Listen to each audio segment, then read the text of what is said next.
បាទគ្រប់នឹងជម្រាបសួរប្រិមិត្តពុកម៉ែបងប្អូនទាំងអស់គ្នាដែលនិយមលេងជាមួយនឹងឆ្នោតជួនបាទថ្ងៃនេះខ្ញុំបាទវិលមកជួបប្រិមិត្តពុកម៉ែបងប្អូនទាំងអស់គ្នាជាថ្មីម្ដងទៀតក៏ដូចជាបានពំនាំគុណគូយកតម្រុយសម្រាប់បាទថ្ងៃថ្មីមកចែកជូនដល់ប្រិមិត្តពុកម៉ែបងប្អូនទាំងអស់គ្នាគឺសម្រាប់បាទថ្ងៃទី22ខែ8ឆ្នាំ2026បាទហើយថ្ងៃនេះគឺយើងបានគុណគូក៏ដូចជាពំយកលេខបាទពំនាំយកជាមួយនឹងលេខបាទនាំលាភសំណាងនាំលាភជ័យ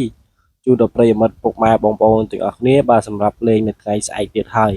សង្ឃឹមតែប្រិយមិត្តទាំងអស់គ្នាដែលមិនទាន់បានជួយចុច like ក៏ដូចជា subscribe ជួយចុច like ក៏ដូចជា subscribe ដើម្បីទទួលបាននៅរាល់បាទតម្រុយពី channel ខ្ញុំបាទមុនគេតែអញ្ចឹងបើខាតពេលវេលាប្រិយមិត្តពុកម៉ែបងប្អូនទាំងគ្នាយូរយើងមកហៅជាមួយនឹងអាពីលេខសម្រាប់បាទតម្រុយថ្ងៃស្អែកជូនដល់ប្រិយមិត្តពុកម៉ែបងប្អូនទាំងគ្នាចាក់លេងកំសាន្តអញ្ចឹងបាទអាពីលេខនៅក្នុងទី1គឺយើងមានបាទហើយ29ខ្ទង់ទី2គឺយើងមានបាទ43ហើយនឹងខ្ទង់ទី3គឺយើងមានបាទ61ហើយសម្រាប់អា3លេខយើងវិញយើងមើលជាមួយនឹងអា3លេខខ្ទង់ទី1បាទគឺយើងមានបាទ500បាទ12ហើយនឹងខ្ទង់ទី2គឺយើងមានបាទ600បាទ49ហើយនឹងខ្ទង់ទី3គឺយើងមានបាទ300បាទ92អញ្ចឹងសម្រាប់តម្រុយថ្ងៃទីបាទ22អា2លេខអា3លេខគឺយើងបានចេញជូនទៅប្រិយមិត្តពុកម៉ែទាំងនេះហើយឥឡូវយើងងើបជាមួយនឹងតម្រុយអូសយើងវិញបាទសម្រាប់តម្រុយអូសថ្ងៃស្អែកគឺយើងមានបាទខ្ទង់ទី1បាទក៏យើងមានបាទឲ្យប្រមាណគ្នាបាទអូសខ្ទង់10ហើយនឹងខ្ទង់9បាទខ្ទង់ទី2គឺខ្ទង់9អញ្ចឹងសម្រាប់តម្រុយបាទថ្ងៃបាទស្អែកនេះគឺមានតែប៉ុណ្្នឹងទេបាទសម្រាប់បាទមកចែកជូនដល់ប្រិយមិត្តពុកម៉ែបងប្អូនទាំងអស់គ្នាបាទយកទៅចាក់លេងកំសាន្ត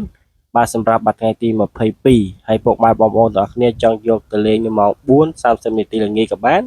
ក៏ដូចជាម៉ោង6:30នាទីយប់ក៏បានសម្រាប់តែប្រិយមិត្តពុកម៉ែបងប្អូនទាំងអស់គ្នាគិតថាបាទលេខម៉ោងណាជាម៉ោងនាំលាភសំណាងពុកម៉ែបងប្អូនទាំងអស់គ្នាហើយលេខណា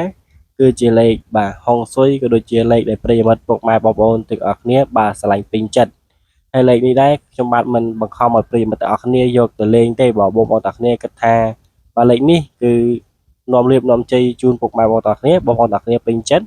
ក៏ពុកម៉ែបងប្អូនទាំងអស់គ្នាយកទៅលេងទៅបើមិនពេញចិត្តទេក៏បាទគ្រាន់តែមើលតម្រុយហើយក៏ចោលទៅបាទវាមិនទៅខាតអីទេប្រិយមិត្តទាំងអស់គ្នាបាទហើយវីដេអូក៏បានដល់ទីបញ្ចប់ដែរសូមអរគុណហើយសូមគោរពលាជួបប្រិយមិត្តពុកម៉ែទាំងអស់គ្នានៅតម្រុយថ្ងៃស្អែក